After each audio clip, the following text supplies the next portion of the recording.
built something retake couldn't contain.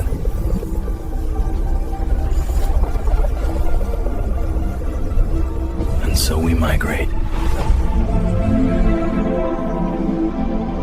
I couldn't relate them.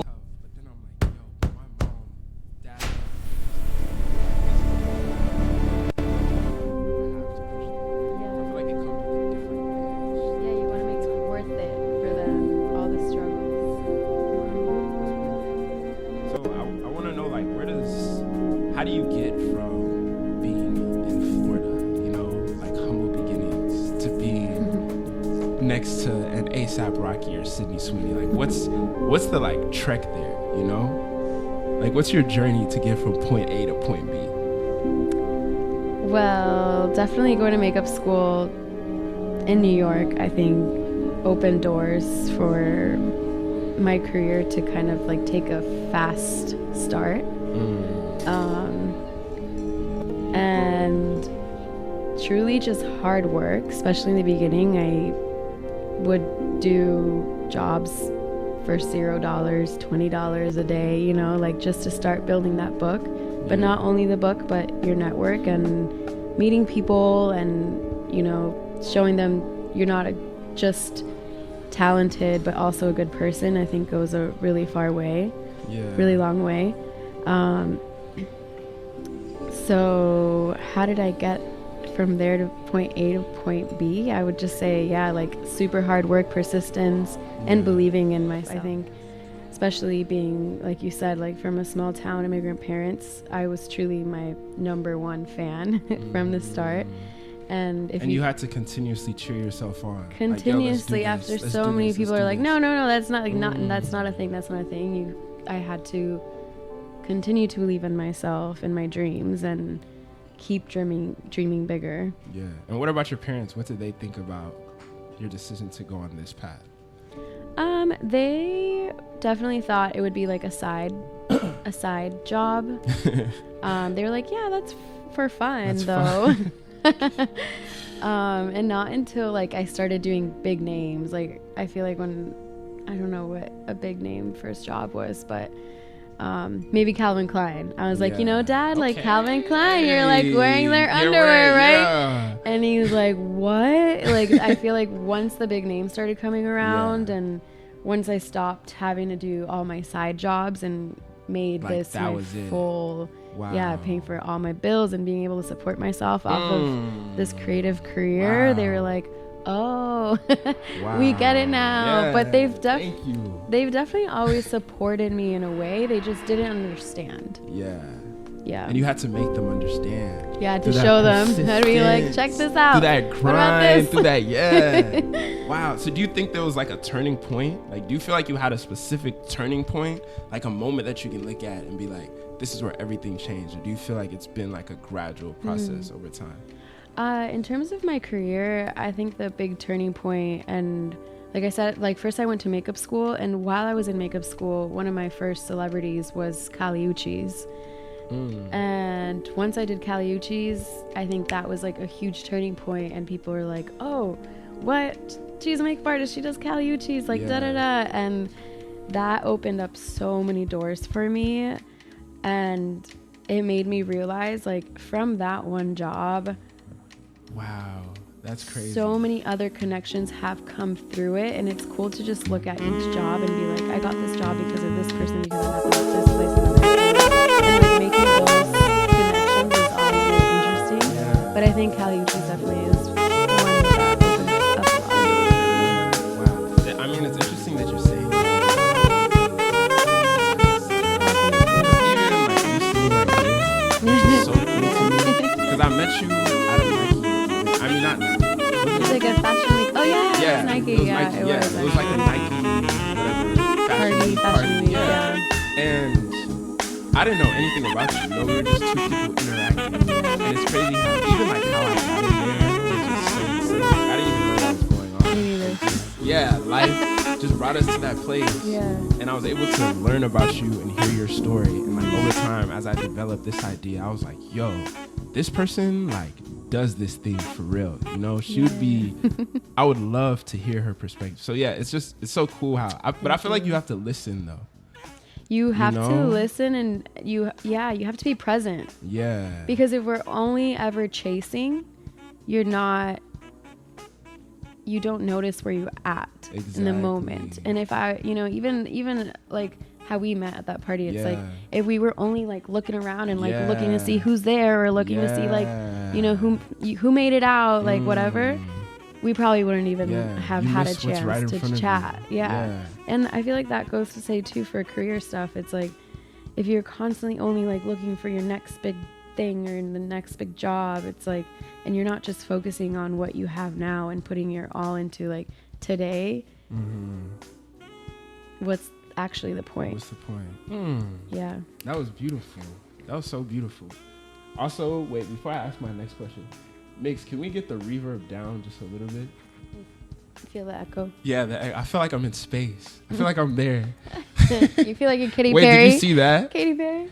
Oh. I'm like looking at this. I'm like,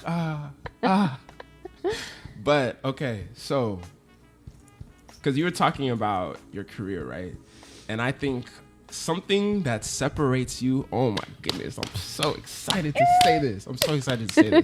Something that separates you is that, and this is so crazy because it's like not a lot of people can do this. You're not just an artist. You're not just a creative. You're an enterprise. Like you're a business owner. Yeah. Like this is not a joke. Like you have a proper business model set up. I think it's called, you said Godmother, right? Godmom. Okay, so a lot of artists, I feel like they get so caught in their artistic, that they forget about the other side, that side to sustain their life. So how are you, first of all, I commend you because I think it's so impressive, but how are you able to balance that line between I'm an artist, but I'm also a businesswoman? And my artistry is just important as my business. Damn, good question. I go back and forth in my head all the time. I'm like, I think society makes you think you can only be one. Yeah. Of anything. I think society makes you think you can only be a doctor, or you can only be a lawyer or an artist. Like you got to choose one thing. But I've always believed against that because I've always had this business. I have a business background. I went to school for marketing. I first started my life and career after school in real estate. And oh, snap. Yeah. And then I became an artist, and it's like, who's to negate one or the other, Yeah. So yeah, I highly believe you can put what your mind, could put your mind, what's the saying? Yeah, you can do whatever you put your mind to. You can do whatever you put your mind to. And if you want to be an artist and an entrepreneur, and they actually mesh so well together. Yeah. So what's some advice you would give to somebody that's a creative mind that wants to step into the lane of business in conjunction with their artistry? Well, as an artist, a big part of it is you're selling your brand, right? Yeah. And so it just kind of comes along with you being able to sell your brand, sell yourself, sell your art.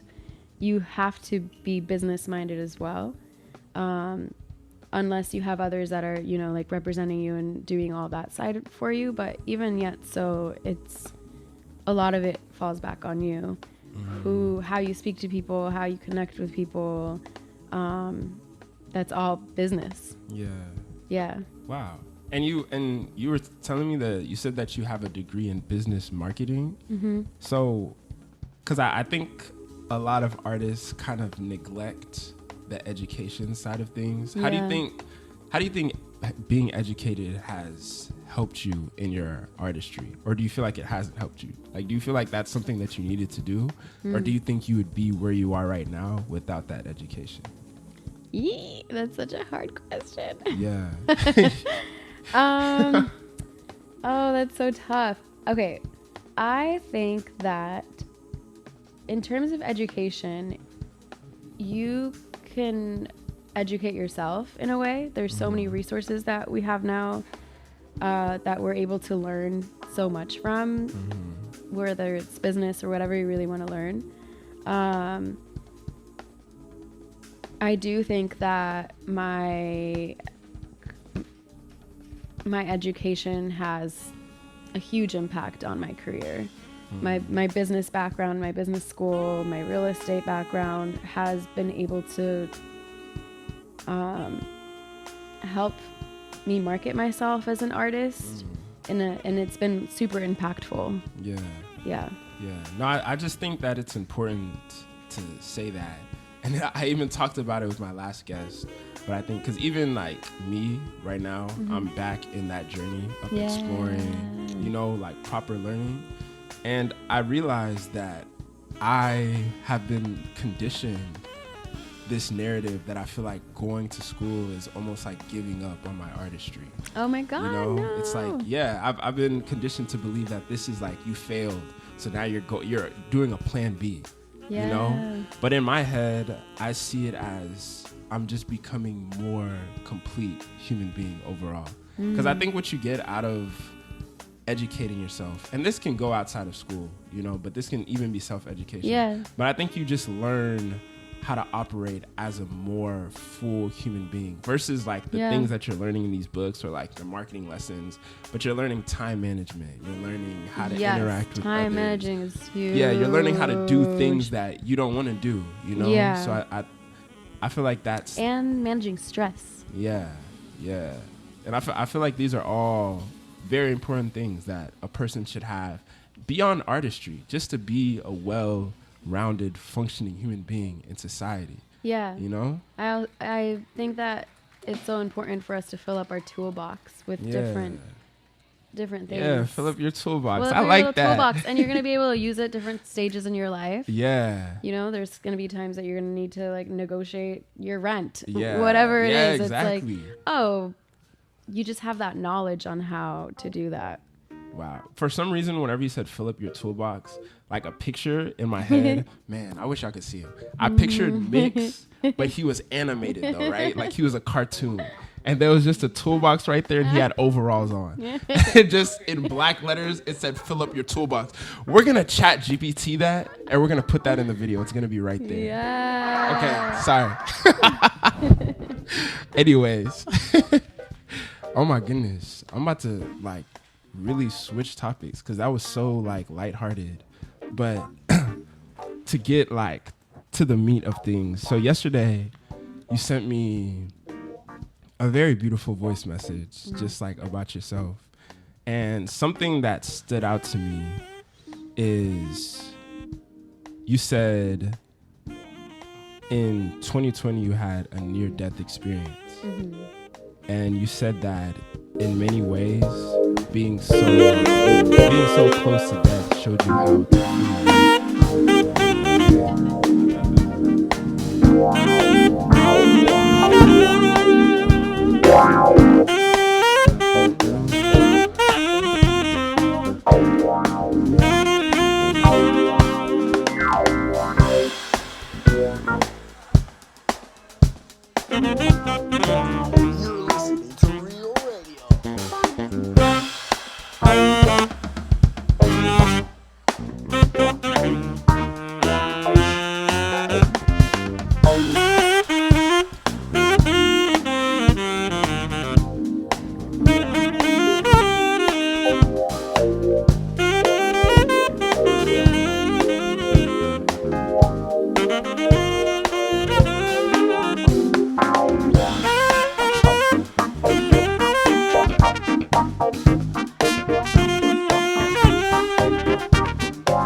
One, two. I'm gonna bring my homie up to the stage. Give it up for Caleb Mentor. Caleb Mentor. Come on.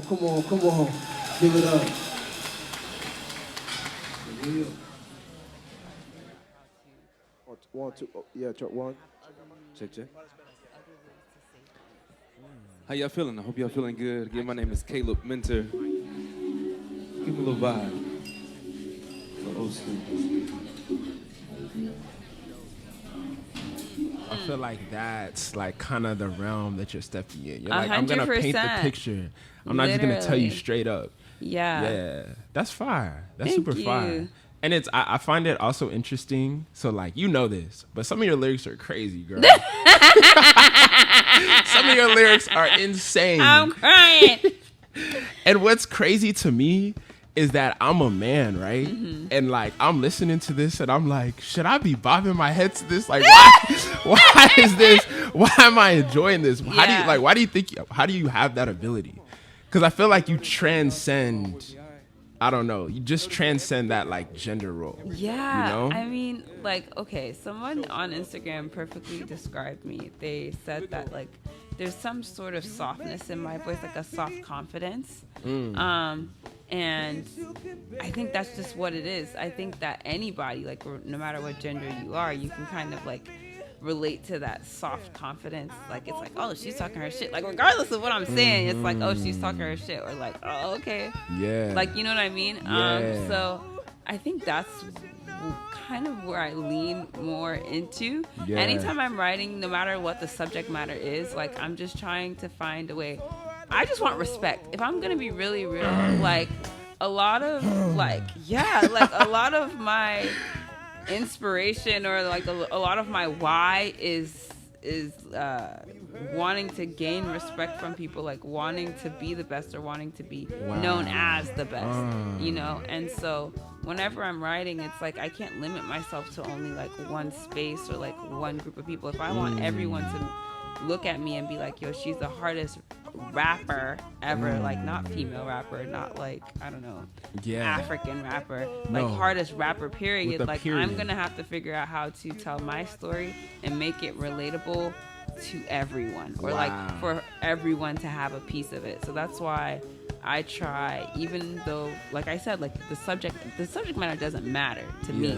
There's just a way that I want to be able to deliver what I'm saying that everyone can like feel it. Because like, for example, there might be a bar, like this bar, you might understand this bar, but you might not understand the next bar because it's not meant for you. But overall, it's gonna, because you understood the first bar, you're gonna want to go find out about, like, what's she saying? What does she, you know what I mean? She really mean? You're like, and then you're like, damn. Exactly. Six said it. You know what I'm saying? Like, dang, God. like she said it. She really said it. No, but that's the whole point. Like, I want everyone to. I told my manager when we first started working together, I told him that like my goal is like for you to walk anywhere in the world, any scenario, whether it's like you're shopping in H&M or you're like in a random bar in Mykonos or in the hoodest of hoods, you know, at a house party, that at least one Six song is playing. And yeah, so that's kind of like how I've noticed that too. You have a lot of range. Thank you. Like within your music, like sometimes it's hard, like super hard, but sometimes it feels like kind of like in the air, type of spacey. Yeah. And then sometimes you're giving me like a little pop star type of vibe, you know, like the rap pop star. Yeah. I was like, this girl has, you know, about versatility. She has versatility. Yeah. But that makes me think actually, because when I was saying Six Said It, where did that name even come from? Like what is that to you? Yeah, so Six is like what I go by primarily. And that was actually supposed to be, was my rap name in the beginning, but it was just so common, a lot of people couldn't find it. But the original reason why I named myself 6 is because it's the number that's like always occurring in my life. It's kind of like my angel number in a sense. Like my birthday, my grandmother's birthday, my mom's birthday, they all have 6s in it. And God made woman on the 6th day. So, and then of course I was also part of a sorority and I was number 6 on my line.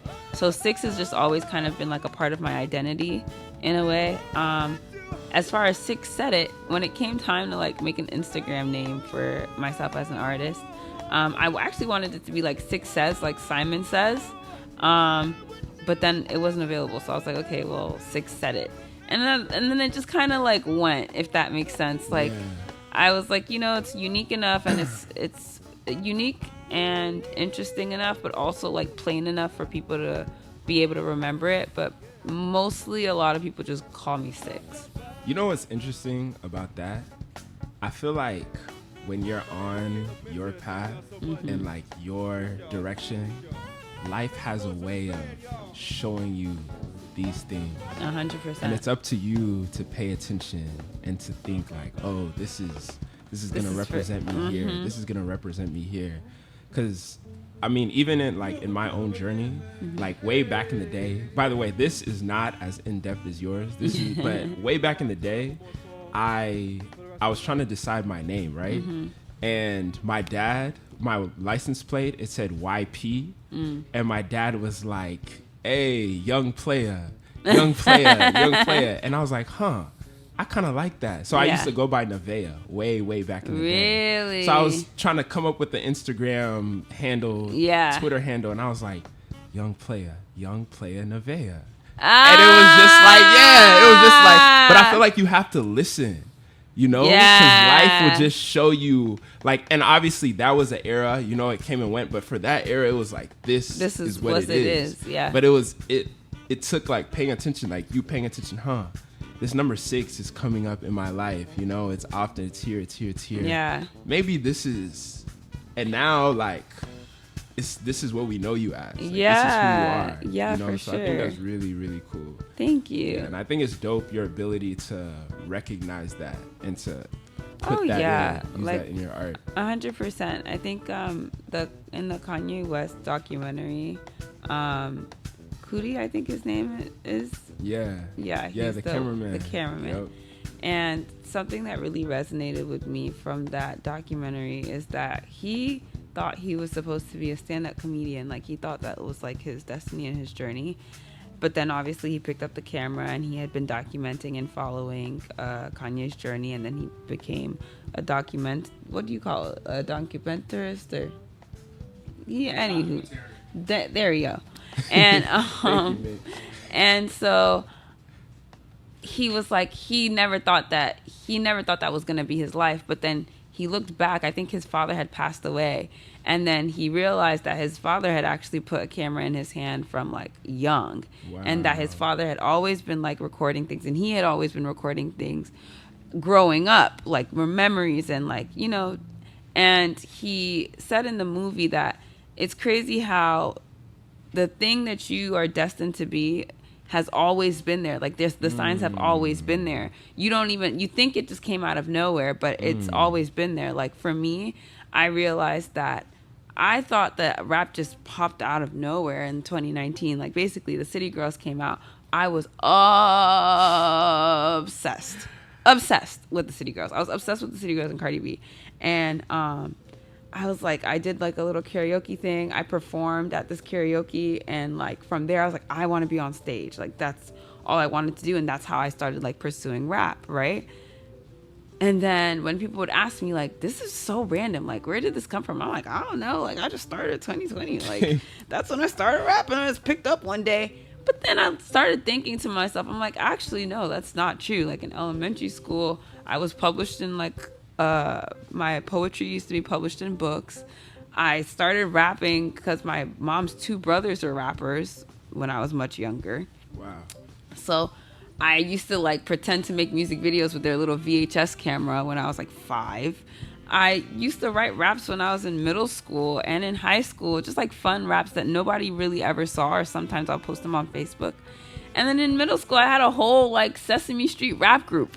So you were, and all of these things, I was like, these are things that like, yeah, but like practicing. You would never like, but when I think about my journey, I don't think about those things, or I didn't think about those things, and I didn't see them as like, this is what I want to do for the rest of my life. Like, you know, it's so crazy how like these passing like interests or whatever it is that you go through, or these experiences that you have with other people could actually be like, end up being your passion if you allow yourself to kind of like feel that happiness and joy and energy that you feel when you're experiencing those things. Yeah. But no, I was, after watching that movie, you know what I mean? Some snaps. Thank you. I need a LOL. It's so true though, because I recently started seeing a therapist as well, and in our conversations, I was going through like an existential life crisis. I was like trying to figure out like, what am I? Who am I? Like, what am I doing? What's my purpose?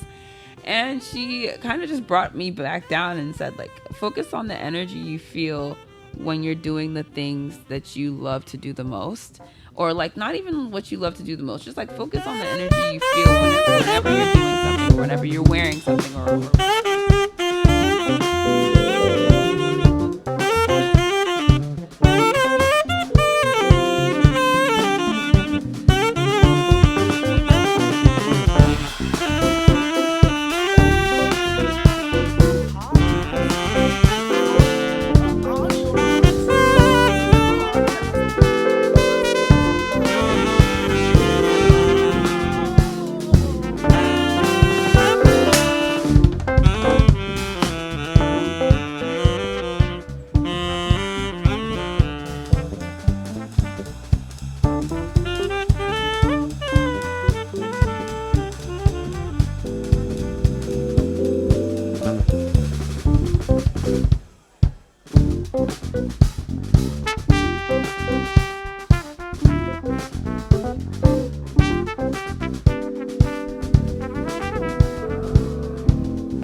So we have like very different relationships in music, but we all just enjoy music.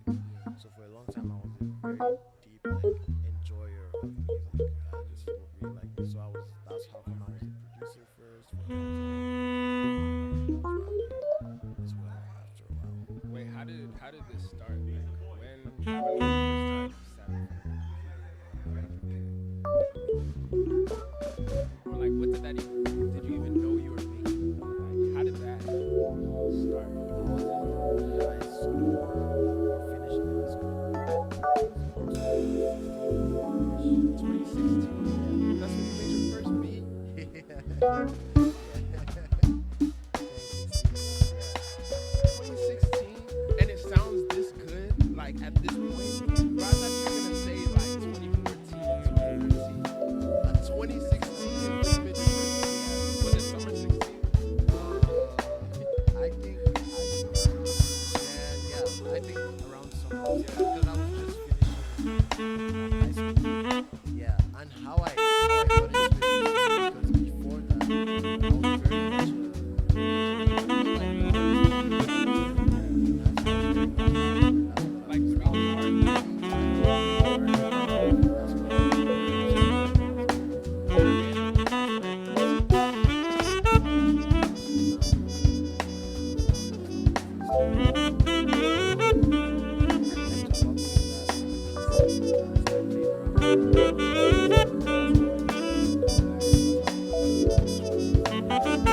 Around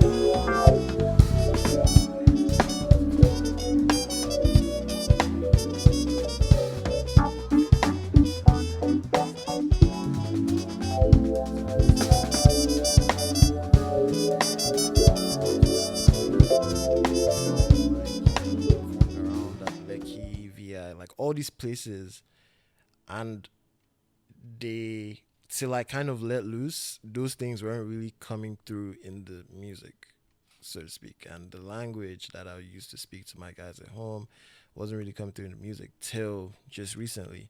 And so the way I grew up, like my family is they I won't say they all like music in different ways. Like I have a younger brother that plays piano.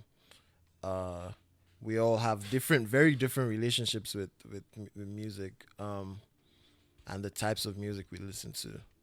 But I've also been like, for example, we've all at one point or the other in our lives been part of the choir, and things like that. So we have like very different relationships with music, but we all just enjoy music. Yeah. So for a long time, I was a very deep like enjoyer of music. I just really liked music. So that's how come I was a producer first for a long time, and then I was rapping as well after a while. Wait, how did this start? Like when was the first time you sat in front of a computer and you were like, okay, I'm making a beat right now?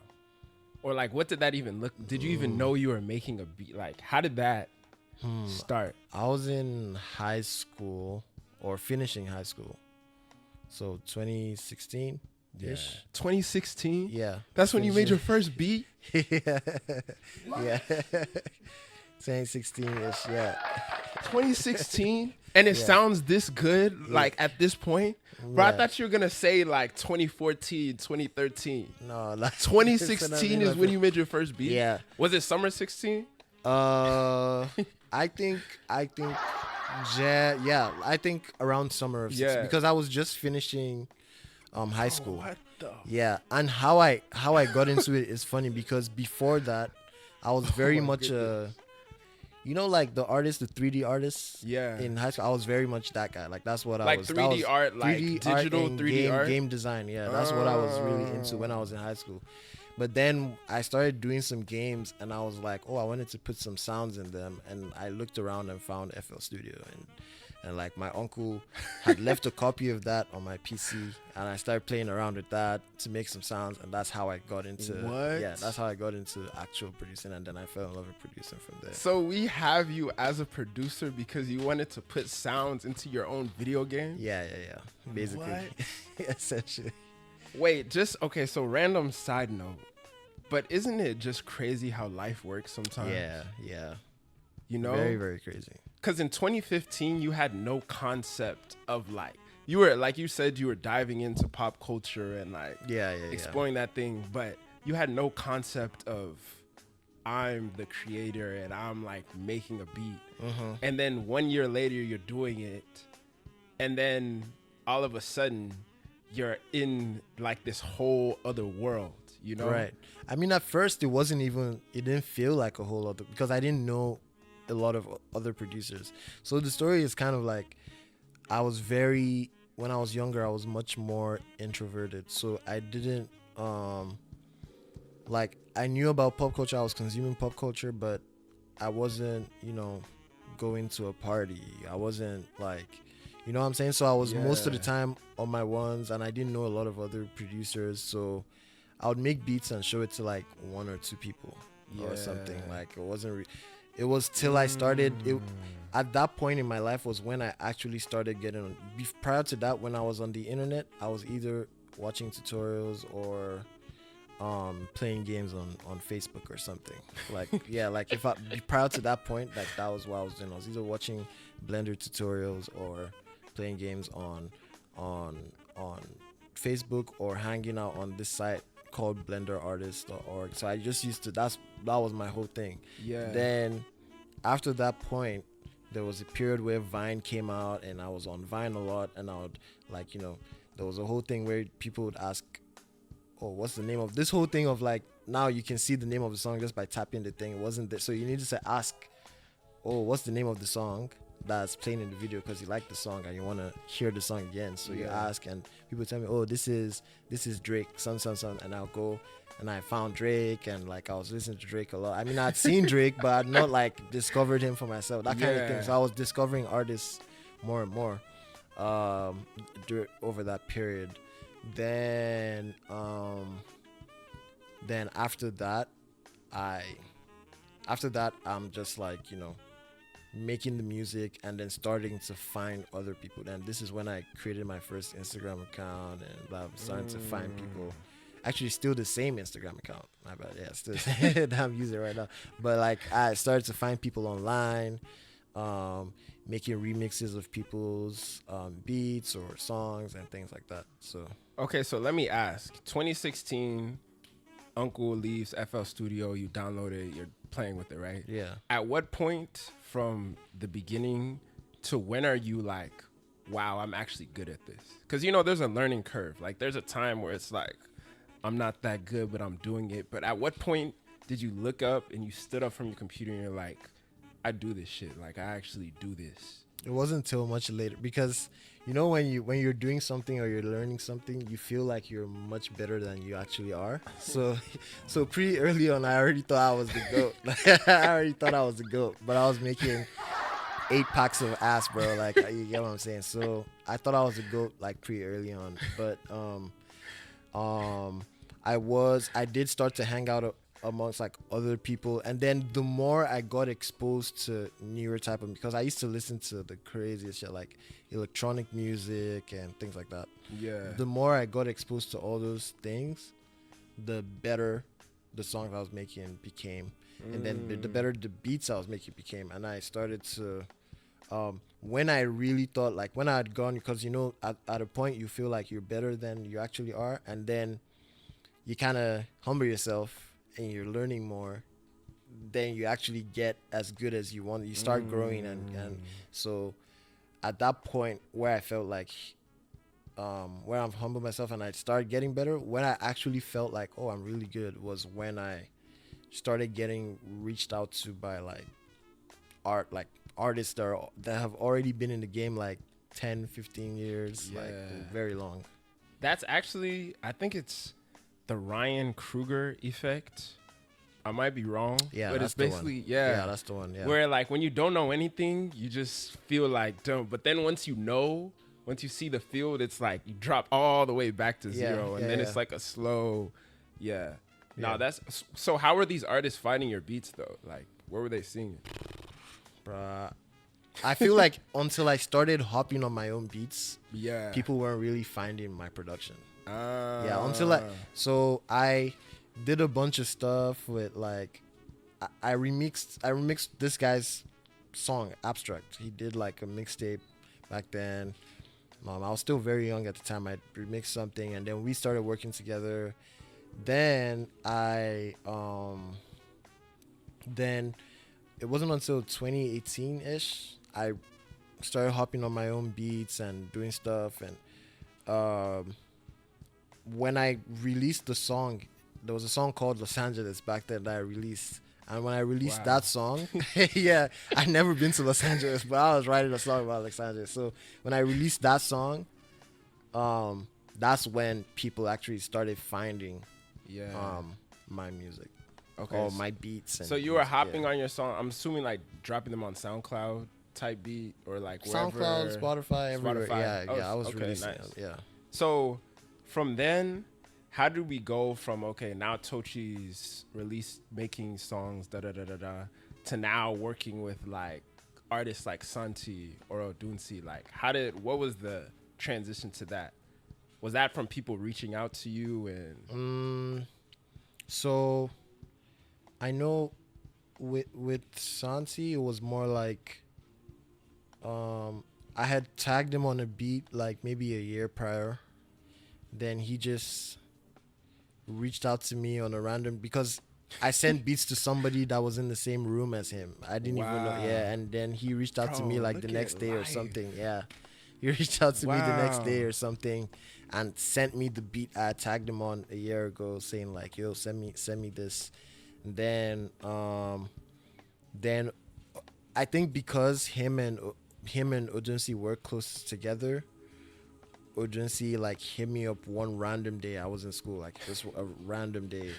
Man, we were just talking, and in fact, I started even though Santi hit me up first, I was working with Odunsi earlier. Like me and Santi were just like kind of talking, and I would send some stuff, and but I was working with Odunsi like earlier than I actually worked with Santi. Like I was sending stuff to Santi, but like songs didn't start coming out until later. Yeah. Or like he didn't start recording on them until later. Yeah. And at this point, when they're hopping on your instrumental, where are they in their career? Are they like buzzing, or they have their thing going on? Like they're buzzing. They've been buzzed. Like yeah.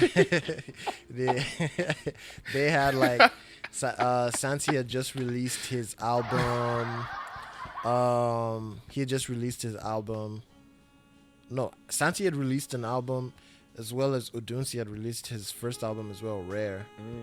These are big albums in Nigerian like ecosystem, and the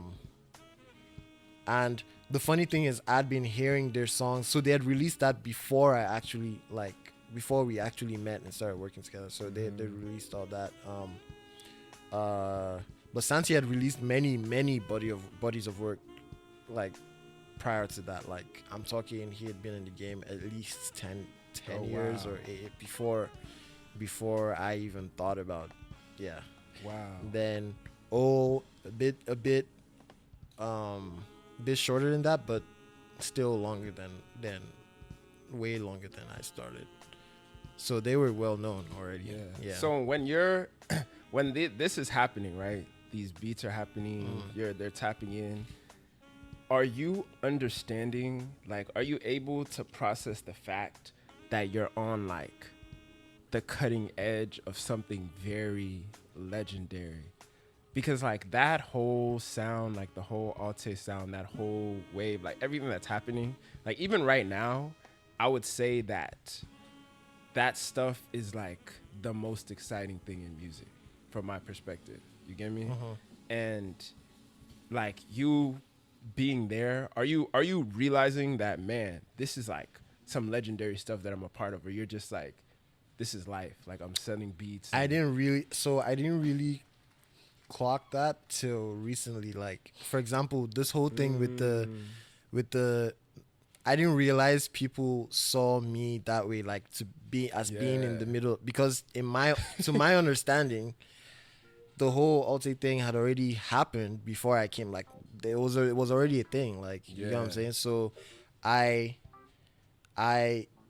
even recently I tweeted something like I'm still like I'm an underground artist, but and then people are like adding me saying, why, how can you call yourself underground? Like bro, this I'm so hurt by this. Why are you calling yourself underground? I'm like, well, I'm an underground artist. I don't understand. Like, but yeah, so I mean, so I didn't understand that that's how people see me. I guess because of the amount of time, or because of the things I've been involved with. Yeah. But to me, as an artist, I still feel like, hey, I'm an underground artist. Yeah. Like that's just the reality. That's just what it is. Like I think that goes back to what I was saying about you earlier, and I feel like that's something that's I feel like very attractive about you, and something that I feel like draws people to you is you've been a part of all this, but you still hold on to this humility, you know? Because I feel like it's easy. It could be easy to be in those situations and to get an inflated ego and be like, I'm this guy, you know? But I think that hunger, it's like humility, but it's also a hunger. Like, you know, like, nah, I haven't done this yet. I would say it's more hunger than humility. So I think it's not really humility, because I do know, like, oh, I'm good at produce. Like if you put me in a session with someone random, we could come out with something special, right? Like I do know, like, I'm a good producer. I do know, like, I'm making songs that are crazy. I do know all that, but I guess what I don't feel is that, like, people that are not doing it on the level that I'm doing it are less than me or something. So I feel like that's why people were kind of pissed off that I'm saying I'm underground, because they feel like, oh, you're not doing it at the same level that these other guys are. I'm like, well, that doesn't mean they're less than me. Like, I feel like I could still go in with one of these guys and create something crazy. Yeah. So to me, those are still my peers. Like, those are still my, so. Respect. Yeah. So if we're going from, so now you're working with Santi Odunsi, this thing. Take me through the Princess Gone Digital beat, like how you made that. Oh. Because that, right now, that's sitting at over 30 million streams on just one platform. So across platforms, who knows what it is? You can't even see. Yeah. But that, I feel like when I found out you produced that, I was like, what? And then I listened to it again and I heard the Twitch keep mobbing. You know, I was like, oh, snap. Yeah, he did that. So yeah, take me through that production. Oh, bruh. So, like 3 years before it came out or something, I'd already done stuff with Santi, done stuff with I've gone hung out with them. You know, I would say we're basically friends at this point. Yeah. Then, I know Amare was working with them a ton at the time, so she actually, reached out to me to send her something, and what she did was she sent me a Zoom link so we can talk over. Yeah, we spoke over Zoom first. Like, that's how we first interacted. Yeah. We spoke over Zoom. So she's describing, I just want like this, that, and I just want this and that and this and that. So I'm like, I'm sending her. I think I played her stuff over Zoom. But at the time, I'm telling you, I'm like absorbing pop culture, but I'm not like, I didn't still feel very exposed to a lot of things. Like, I'm still just making stuff like in my own silo. So some of the stuff I was playing, she didn't really connect with it like at all at first, but she was like liking some of it, some good ideas. And she's a producer herself, so she's I like, didn't even know that. yeah, so she's like, didn't connect with some of them, connected with some of them. So I sent her some ideas. Nothing really came out of that first call, but we kept in contact here and there. Some of my friends, even John and Jesse, even produced a record with her for her that came out on the same album as the Sad Girls Love Money. Mm-hmm. And that then it wasn't until like I was in uni but then in my second to last year or so, I had sent her something, the beat. I'd made the beat randomly. I think I even made the beat on my friend's computer or something. I'd made the beat on my friend's computer because my PC got broken and I just used his. Like, he wasn't a producer. I just installed FL there. So I made it and sent it to her. And I made another idea with a friend of mine from high school, who went to the same uni as me. So I invited him to my room one Sunday, and he played guitars for me, and that ended up being SVS on the album. So I made those two things. The first one, I was like, yeah, this is fire. I didn't even know if she would connect to that, but I just sent it. And wait, the first one was the Princess Gone Digital? Yeah, okay. Yeah. And the second one was SVS. I was like, yeah, it's a cool idea. She might like this. Yeah. And I sent it to her, and she liked both of them, and she used it. So she actually reached back out to me, sent me the thing. I didn't even know it won't come out till like 2 years later, but she sent me the first draft. When you heard that, are you like? Yeah, I'm like, this is crazy. But after the first year, I'm like, damn, has this become a hard drive record? Like, she put it for me on a SoundCloud. Yeah, she put it for me on a SoundCloud link, and I'm like, damn, has this become a hard drive record or something? But yeah, I was just like, it is what it is. We'll make more or something. Mm-hmm. And so she sent back to me on the SoundCloud link. I was bumping it, and then one day she calls me and tells me, can I send her the stems? So I sent her the stems. So when she says send me the stems, I'm like, oh, this is coming real. out. Yeah, this is coming out. Yeah. So I sent her the stems. And then she's like, oh, that synth, one synth is missing or something. So what happened is I had because I moved computers or something, I had lost like the main synth, the one that, yeah. So we basically had to sit down with her on call, with her and her engineer. They were in the studio or something, and just like kind of recreate the thing from scratch. Yeah, like that was just a whole thing. Yeah, that was a whole thing. But so you had to make that beat again? No, not the beat. Oh, just the synth. Just the synth, because I had lost the plugin that. Like when you open it reset. again, Yeah, but that thing won't play anymore. Yeah, it had reset. Man, so that's annoying. Yeah. So, but it ended up working out. And then, yeah, that was a whole thing. But it was fire. Did you know that was gonna be as big as it was? Like when you heard that first draft, or you're just like, this is another fire song? Because how I usually know when a song is gonna be, like, if I besides the fact that I produced it, I'll usually go back to it like several times. If I go back to it several times, then I already know, like, oh, this one's a hit.